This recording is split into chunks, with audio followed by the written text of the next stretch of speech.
জয় বাংলা, নূর ভাইয়ের সালাম নিন, এসেছে এসেছে আবার শুভ দিন, ডেকেছে নূর ভাই কইরে আলাউদ্দিন। না, আলাউদ্দিন আবার আমার বন্ধুর নাম। তবে সময় আসছে দলে দলে আওয়ামী লীগ যোগ দিতে পারেন। কোথায়? গণ অধিকার পরিষদ। সাবেক শিশু লীগ নেতা মানে আমাদের নূর ভাই এখন আবার অবশ্য বিএনপির পক্ষে, মানে বিএনপির ধানের শীষের উপর ভর করে পাশ করতে যাচ্ছে।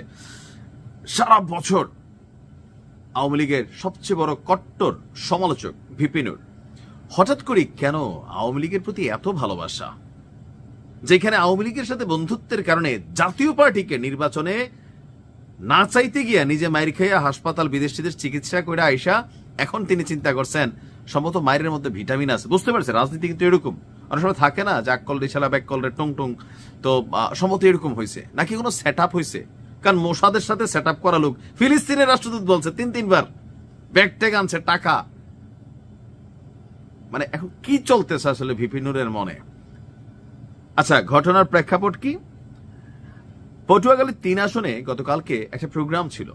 সেখানে আওয়ামী লীগের সাধারণ ভোটার এবং কর্মী সমর্থকরা এবং সংখ্যালঘুরা তাদের নিরাপদ আশ্রয়স্থল হিসাবে গণ অধিকার পরিষদকে বেছে নেবে বলে মন্তব্য করেছেন ভিপি নুরুল হক নূর সাবেক। এত দুর্দিন আওয়ামী লীগের আসে নাই যে নূরের ছায়াতলে আওয়ামী লীগ যাওয়া লাগবে আমার মনে হয় আর কি। কারণ শেখ হাসিনার মধ্যে এখনো যেই জ্বালাময়ী ফিলিংসের বক্তব্য, এই বয়সে আমরা দাদিরা কিন্তু কথা কয় গো পানি কই আমার দাদি আটকে যেত 70-80 বয়সে। আপনি শেখ হাসিনার বয়সে এখনো শুনছেন যে কারে কি করবে, বাইচা বাইচা চুনচুনকে রাখতেছে, মানে বডি ল্যাঙ্গুয়েজটা আলাদা। আচ্ছা, এখন ভিপি নূর মনে করতেছেন আওয়ামী লীগ এই মুহূর্তে একটা মাইনাস অবস্থানে আছে। সো এই গণ অধিকার পরিষদ যে নিজে বিএনপির উপর ভর করে এমপির টিকিট খোঁজে, তো সেই গণ অধিকার পরিষদ যেখানে লাশেদ দল থেকে পদত্যাগ করে ফেলছে, এই দলের মধ্যে নাকি মানে নিরাপদ আশ্রয়স্থল খুঁজে নেবে, এমনকি আরো কনফিডেন্স। কোনটা? আপনি দেখেন গণমাধ্যম দৈনিক যুগান্তরে আমি মানে এই নিউজগুলো দেখলাম, হেডিংটা ছিল এরকম, আর আরেকটা নিউজের হেডিং ছিল যে আওয়ামী লীগের 100% ভোট তিনি পাবেন নিশ্চিত। তাহলে হয়তো ওই আসনে যারা আওয়ামী লীগের নেতাকর্মী আছেন তাদের সাথে একটা সেটেলমেন্ট হয়েছে। আমি বরাবরই বলি এই দেশে এখন পর্যন্ত প্রকাশ্য গুপ্ত মাস পরিহিত যে যেমনে আছে ভাসদুরা পয়রা রয়েছে, তারপরে 30% মানুষ আওয়ামী লীগের কিন্তু সমর্থক এখনো আছেই দেশে। আপনি এখন পরিস্থিতি খারাপ দেখে কেউ আওয়াজ দেয় না। আগে এত নারায়ে তাকবীর আল্লাহ আকবার, তারপর হচ্ছে ধানের শীষ তো মাঠে দেখা গেছে, কিন্তু আপনি কি দেখছেন আওয়ামী লীগের সময় মোটামুটি নাই হয়ে গেছিল না? এই দেশেই তো তারা ছিল। এখন কই থেকে আসছে এত কিছু, এত মানুষ কোথায় থেকে? সবাই ভয়ের সংস্কৃতি চালু হয়েছিল যে জয় বাংলার বিরুদ্ধে আপনি অন্য কোনো স্লোগান দিলে আপনার এমনে সেমনে একটু সাইজ করা হইতো, দৌড়ানি দিত ছাত্রলীগ যুবলীগ বিভিন্ন জায়গায়, এটা তো বাস্তবতা ছিল। তো এখন কেউ যদি জয় বাংলা বলে তারে ধরে মানে পেদানি দেওয়া হয়, মব তৈরি করা হয়, ওই পুরান একটা মামলা টামলা দিয়ে তাকে চালান করে দেওয়া হয়, যার কারণে অনেক কিছু এখনো আওয়ামী লীগও একটু ব্যাক স্টেপে চলে গেছে। তো এই ব্যাক স্টেপটাকে পুঁজি করে অনেকেই মনে করতেছে যে আওয়ামী লীগের ভোটটা কিভাবে নেওয়া যায়। আমি কিন্তু বরাবরই বলি এই দেশে রাষ্ট্র ক্ষমতায় কে যাবে এটা নির্ধারণ করবে আওয়ামী লীগের সাধারণ ভোটার। বিএনপি জামাত তাদের নিজের ভোট দিয়া এককভাবে ক্ষমতায় যেতে পারবে না যদি আওয়ামী লীগ বেইকা বসে। তো শেখ হাসিনা পলাতক, বাকিরা পলাতক, কিন্তু আওয়ামী লীগের ভোটাররা তো এই দেশে রয়ে গেছে। আমি যদি ধরি তথ্য অনুযায়ী বা সূত্র অনুযায়ী 5ই আগস্ট পরবর্তী আজকে 17 মাসে বাংলাদেশ থেকে ধরেন আওয়ামী লীগ যদি ধরেন সারা দেশ মিলিয়ে কত জোর 10,000 20,000 এর বেশি নেতা কি ভাগছে? ভাগে নাই তো।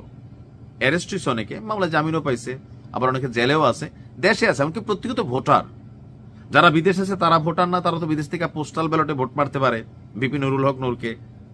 এখন ভিপি নুরুল হক নূর তিনি কেন আসলে 100% নিশ্চিত হয়ে গেলেন যে আওয়ামী লীগ তারে ভোট দিবে? চলুন দেখি এটাও একটু। তো তিনি মনে করতেছেন যে আওয়ামী লীগের আমলে তার ফুফুর বাড়িতে ঈদের দাওয়াতে গেলে সে সময় আওয়ামী লীগ এবং কি সহযোগী সংগঠনের নেতাকর্মীরা তার উপরে হামলা করছিলেন, কিন্তু উদারতা এটা আছে, এটা সত্যি, আমি এটাকে প্রশংসনীয় মনে করি যে তিনি এই কাজটা করছেন। কোনটা? যে হাজিরহাট লঞ্চঘাট এলাকায় ঢাকা যাওয়ার সময় তাকে বাধা দেওয়া হয়েছিল, কিন্তু জুলাইয়ের পর চাইলে ভিপি নুরুল হক নূর এ সকল বিষয়ে মামলা করতে পারতেন, তবে তিনি তা করেননি। জুলাইয়ের পর 10 মিনা থানায় কিছু নেতাকর্মী মামলা বাণিজ্যে জড়ালেও তার দলের কোনো নেতাকর্মী এতে যুক্ত ছিল না। আমি যদি ভোট পাওয়ার মতো কাজ করি আওয়ামী লীগের সমর্থকরা ভোট দিবেন, এইটা হচ্ছে রিয়েল কথা। শতভাগ পাবেন এটা বলা উচিত না। যে ভালো কাজ করে, যে সাধারণ মানুষের ক্ষতি না করে, ভাই ক্ষমতা তো চিরস্থায়ী না। আওয়ামী লীগের ক্ষমতা পতন দেখা যাদের ভিতরে শিক্ষা না হয়েছে, এরার শিক্ষা আরেকবার অন্যভাবে হবে। সো আপনি একটা এমন যেন না হয় আপনি দেশ ছেড়ে 14 গোষ্ঠী সব পালাইতে হয়। সবাই তো পালাইতেও পারে না, নেতারা পালাই গেছে, সব কি পালাইতে পারছে? জেলে টেলে আছে না, মাইটের খাইছে না, এরকম তো আছে। সো আপনি ক্ষমতায় গেলে আপনার কর্ম দিয়ে আপনাকে আগামী দিনে কিভাবে আপনি এলাকায় থাকতে পারবেন, ক্ষমতা থেকে সরে গেলেও সেই কর্ম সুনিশ্চিত করা জরুরি। রাজনীতি মানে জনসেবা, পকেট সেবা না। তবে ভিপি নুরুল হক নূরের এমন বক্তব্যে পজিটিভ আলোচনাও আছে, নেগেটিভ আলোচনাও আছে, সমালোচনাও আছে, প্রশংসাও আছে।